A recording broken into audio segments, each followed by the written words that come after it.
बिस्मिल्लाहिर्रहमानिर्रहीम। Welcome to my channel. बच्चों, आज हम एफएससी पार्ट 2 का चैप्टर 20 इसके एमसीक्यूज़ करेंगे। एक ही वीडियो में मैं सारे एमसीक्यूज़ इंशाल्लाह देखूंगा। तो चलें करते हैं अपना टॉपिक स्टार्ट।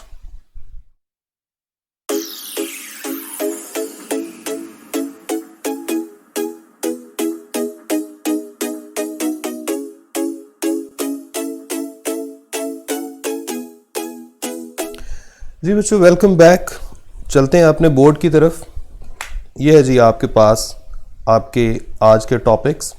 सबसे पहले है एटॉमिक स्पेक्ट्रा, इसके बाद है Bohr's model of hydrogen atom, inner shell transitions and characteristics X rays, उसके बाद है uncertainty principle and finally laser.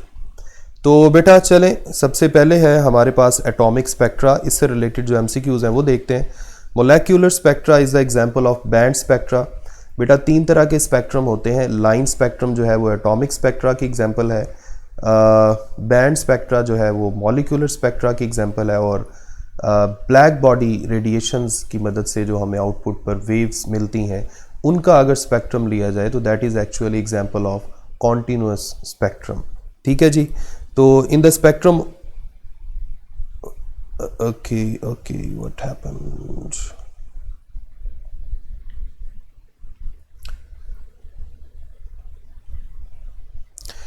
Ji second number है जी, in the spectrum of which of the following will you find Balmer series. तो बेटा ये है hydrogen. Basically hydrogen का हम पढ़ते हैं कि हाइड्रोजन गैस अगर हम डिस्चार्ज ट्यूब में फिल करें तो उसके नतीजे में टोटल 5 तरह के हमारे पास स्पेक्ट्रल सीरीज आती हैं। Lyman series, Balmer series, Paschen, Brackett and Pfund series. ठीक है जी। Bohr proposed his model of hydrogen atom in 1813। इसके बाद है जी the value of Rydberg constant 1.09 into 10⁻⁷, और इसका यूनिट होता है पर मीटर। ये बुक में आप सारा कुछ पढ़ चुके हैं। इन the spectrum of which of the following you will find Balmer series. ये बात दोबारा से रिपीट हो रही है, ये रेडबर्ग कांस्टेंट भी दोबारा से रिपीट हो रहा है। The relation between Rydberg constant and ground state energy E not. बेटा ये अल्फ़ा है, ये फार्मूला भी हमने बुक में बनाया हुआ है। ये सीधे सीधे फार्मूले हैं, इसमें कोई चीज़ बताने वाली नहीं है। बामर series lies in visible region. Basically Lyman series जो है, लाइमन, बामर, उसके बाद है पास्चन, उसके बाद है ब्रैकेट, उसके बाद है फंड। तो बेटा लाइमन सीरीज जो है ये अल्ट्रा वायलेट रीजन में लाई करती है, इसमें जो एनर्जीज हैं वो सबसे ज़्यादा होती हैं।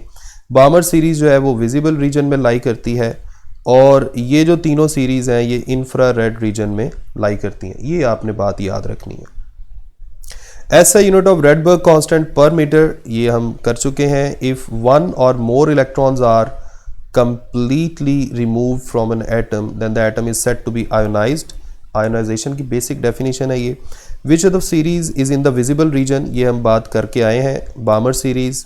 Electron in hydrogen atom jumps from any higher orbit to the first orbit, the set of line emitted would be Lyman. अगर सारी ट्रांजिशन फर्स्ट शेल में आके ख़त्म हो तो लाइमन सीरीज आती है। अगर सारी ट्रांजिशन सेकंड शेल में आके ख़त्म हो तो बामर सीरीज आती है।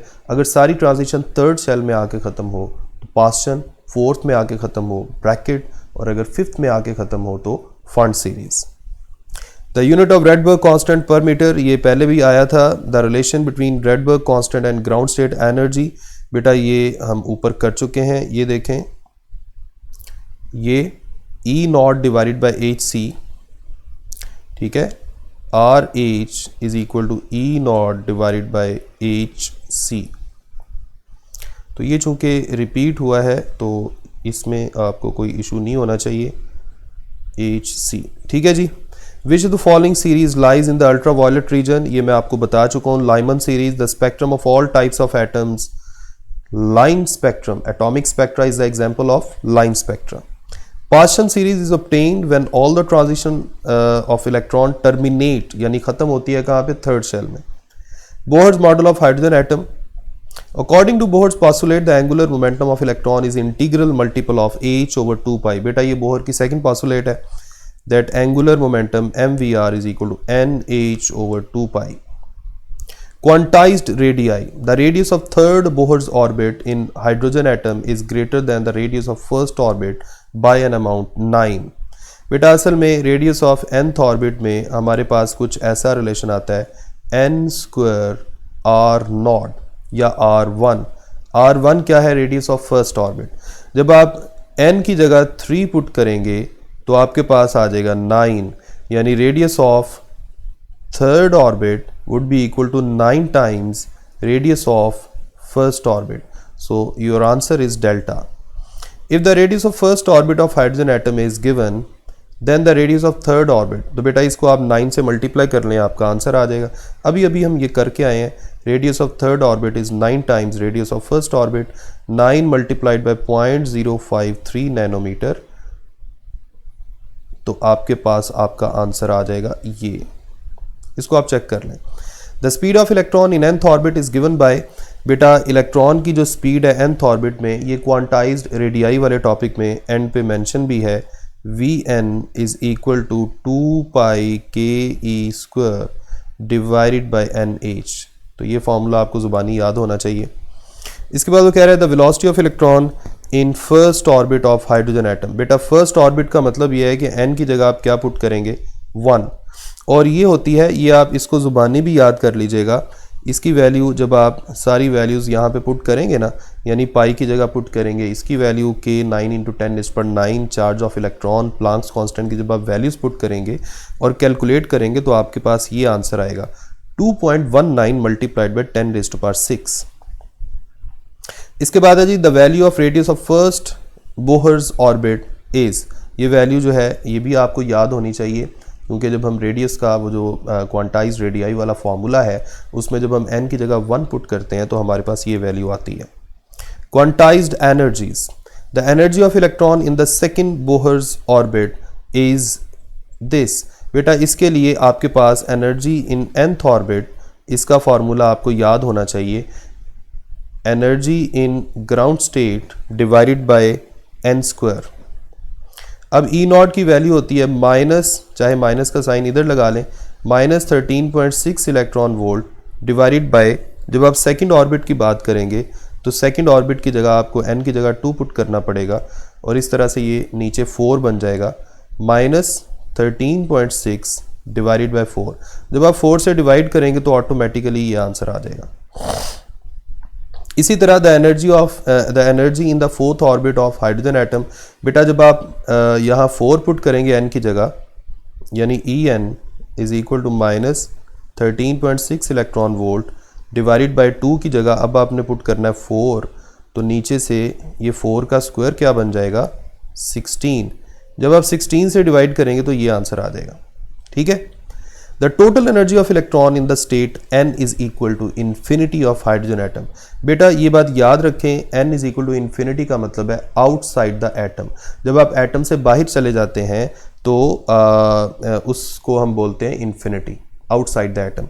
और आउटसाइड द एटम ये बात याद रखें कि एटम की या वो उस इलेक्ट्रॉन की जो एनर्जी है वो ज़ीरो होती है. एनर्जी ज़ीरो होने का मतलब ये है कि उसके ऊपर अब एटम के न्यूक्लियस का कोई असर नहीं है. एटम का न्यूक्लियस उसके ऊपर अट्रैक्शन बिल्कुल भी नहीं लगा रहा. The numerical value of ground state energy for hydrogen atom in the electron volt. बेटा यहाँ पे उसने पूछा था न्यूमेरिकल वैल्यू, तो इसका आंसर आप देंगे डी 13.6. वैल्यू यानी magnitude. Energy of electron in the third Bohr's orbit is, बेटा ये आप कैसे करेंगे? En is equal to -13.6 electron volt divided by n की जगह आप क्या पुट करेंगे? थर्ड है ना, तो 3 का स्क्वायर. अब आपको नीचे 9 से डिवाइड करना पड़ेगा. 9 से डिवाइड करेंगे तो आपके पास ये आंसर आ जाएगा. इसको आप चेक कर लें. The potential required to remove an electron from the atom is called ionization potential. Simple सी बात है, आयोनाइजेशन पोटेंशियल की ये बेसिक डेफिनेशन है. If electrons jump from second orbit to first orbit in hydrogen atom it emits photon of. अच्छा यहाँ पे जी ये आ रहा है jumps from second orbit to first orbit. Second से फर्स्ट ऑर्बिट में आ रहा है. ठीक है। तो अब जो फोटोन आपको मिलेगा HF, ये मिलेगा E2 माइनस E1, क्योंकि सेकंड से फर्स्ट में आया ना, तो पहले उसकी एनर्जी कितनी थी E2 और बाद में कितनी है E1। अब आप ज़रा इनकी वैल्यूज पुट करके चेक करें। माइनस E0 डिवाइडेड बाई 2 का स्क्वायर, ये सेकंड ऑर्बिट की बात हो रही है, माइनस E0 डिवाइडेड बाई 1 का स्क्वायर, ठीक है। अच्छा, ये बन जाएगा, ये नेगेटिव नेगेटिव पॉजिटिव हो जाएगा, उसको मैं पहले लिख लेता हूँ और ये वाली टर्म जो है इसको बाद में लिख लेता हूँ। नीचे 4 आ गया, E0 को कॉमन निकाल लें, 1 माइनस 1 ओवर 4, ये बन जाएगा 3 ओवर 4 E0। अब बेटा इसमें E0 क्या चीज़ है, 13.6 इलेक्ट्रॉन वोल्ट, और जब आप इसको सिंप्लीफाई करेंगे तो आपके पास तकरीबन ये आंसर आएगा 10.20 इलेक्ट्रॉन वोल्ट, ठीक है जी, हो जाएगा सबसे। इसके बाद है जी inner shell transitions and characteristics X-rays. After the emission of X-rays the atoms of target are singly ionized. बेटा असल में होता क्या है, कैथोड से, ये कैथोड रे जो ट्यूब है, जो एक्सरे ट्यूब है, उसको आपने इमेजिन करना है। कैथोड से इलेक्ट्रॉन आए, वो इलेक्ट्रॉन टारगेट के ऊपर पड़ेंगे और टारगेट के एटम्स के अंदरूनी शेल में वैकेंसी पैदा कर देंगे। यानी फर्ज करें ये है एटम का न्यूक्लियस और ये उसके बाहर शेल्स हैं, और इन शेल्स में किसी अंदर के शेल में उसने वैकेंसी पैदा कर दी, और फर्ज करें ये वो वैकेंसी है ग्रीन कलर की, और ये रेड कलर का इलेक्ट्रॉन है जो यहाँ से निकला है, ठीक है। तो इसकी जगह क्या बन गया, वैकेंसी बन गई, होल बन गया, वैकेंसी बन गई। और अगर ये वैकेंसी है तो जाहिर बात है एटम आयोनाइज हो गया, ठीक है। तो इसे हम बोलेंगे singly ionized. X rays are electromagnetic waves with the wavelength 10⁻⁻10 metre. X rays are similar in nature as that of gamma rays. क्यों सिमिलर है, क्योंकि गैमा रेज भी इलेक्ट्रोमैग्नेटिक वेव्स हैं, एक्स-रेज भी इलेक्ट्रोमैग्नेटिक वेव्स हैं, ठीक है जी। The X-rays are passed through successive aluminium sheets. Their hardness remains same. ठीक है जी। बेटा एक्चुअली जो हार्डनेस है इसका ताल्लुक एनर्जी या फ्रीक्वेंसी के साथ होता है। तो जब वो शीट्स के अंदर से पास करेंगी तो उनकी इंटेंसिटी में कमी आ सकती है, और इंटेंसिटी जो है उसको हम उसके लिए हम वर्ड यूज़ करते हैं quantity of X-rays. So quantity में कमी आएगी बट हार्डनेस में कमी नहीं आएगी। तो इसका आंसर है चार्ली। एक्स-रेज कैन बी, बेटा चूंकि एक्स-रेज जो है उनकी पार्टिकल लाइक नेचर भी होती है, वेव लाइक नेचर भी होती है, तो इसलिए इनमें रिफ्लेक्शन भी हो सकता है, पोलराइजेशन भी, डायफ्रैक्शन भी, which is not true for X-rays. X-rays are can be diffracted by grating. बेटा एक्स-रेज को हम ग्रेटिंग की मदद से डायफ्रैक्शन नहीं कर सकते, क्योंकि एक्स-रे जो है इनकी वेवलेंथ बड़ी कम है। इनकी डायफ्रैक्शन के लिए हमें कोई ऐसी स्लिट चाहिए जो बहुत ही छोटी विड्थ वाली हो, और वो स्लिट की जो अरेंजमेंट है वो हमें क्रिस्टल्स के अंदर से मिलती है। यानी एक्स-रेज को हम क्रिस्टल के थ्रू डायफ्रैक्ट करवा सकते हैं, आम ग्लास की स्लिट से डायफ्रैक्ट नहीं करवा सकते। उसकी वजह ये है कि एक्स-रेज की जो वेवलेंथ है ये बड़ी कम होती है, तकरीबन 10⁻⁻, कितनी होती है, तकरीबन 10⁻⁻10 मीटर। इसके बाद है जी प्रोडक्शन ऑफ एक्स-रेज।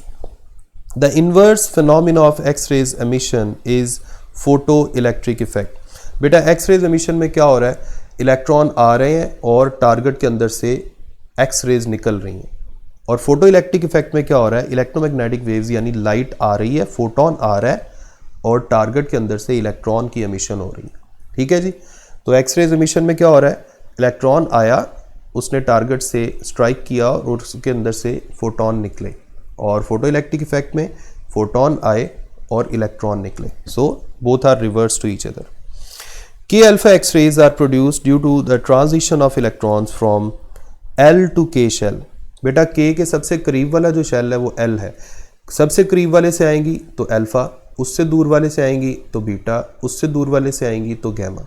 यानी अगर L से K में आएगा तो K अल्फा, अगर M से K में आएगा तो K बीटा, और अगर n से k में आएगा तो k gamma up to so on. Uncertainty within the atom, the diameter of an atom, बेटा ये इंफॉर्मेशन बुक में गिवन है। लेजर की बात हो रही है, helium neon laser discharge tube contains helium 85%, यानी अगर टोटल 100 एटम्स हैं तो उनमें से 85 हीलियम के होंगे और 15 जो है वो नियॉन के होंगे। The life time of metastable state, बेटा मेटास्टेबल स्टेट में लाइफ टाइम कंपैरेटिवली ज़्यादा होता है 10⁻³ सेकेंड, और जो नॉर्मल एक्साइटेड स्टेट है उसमें बहुत कम होता है 10⁻8 सेकेंड। तो ये आपको याद होना चाहिए। What is the colour of red light, ये रेड कलर की होती है एक्साइटेड स्टेट में 10⁻8 सेकेंड, अभी मैं आपको बता के आया हूँ। नियॉन जो है वो 15% होती है। In helium neon laser discharge tube is filled with, ये वही बात रिपीट हो रही है, what which is not the characteristic of X-rays, multi directional, क्योंकि एक्सरेज तो यूनिडायरेक्शनल होती है ना, सॉरी लेज़र तो यूनिडायरेक्शनल होती है ना। लेज़र में कोहेरेंस भी होता है, मोनोक्रोमेटिक भी होती है, यानी सारी वेव्स की वेवलेंथ सेम होती है, और इंटेंस भी होता है, यूनिडायरेक्शनल होता है। लेकिन यहाँ क्या लिखा हुआ है, multi directional, and this is not the property of laser. ठीक है जी, so this is our today's lecture. मुझे उम्मीद है कि इसमें भी कोई इशू नहीं रहेगा, लेकिन अगर कोई मसला है तो आप मुझे ज़रूर बताइएगा। नेक्स्ट वीडियो तक अपना ख्याल रखें। नेक्स्ट इंशाल्लाह हम चैप्टर 21 पर MCQs की वीडियोस बनाएंगे। तब तक मुझे अपनी दुआ में याद रखें, और अल्लाह हाफिज़।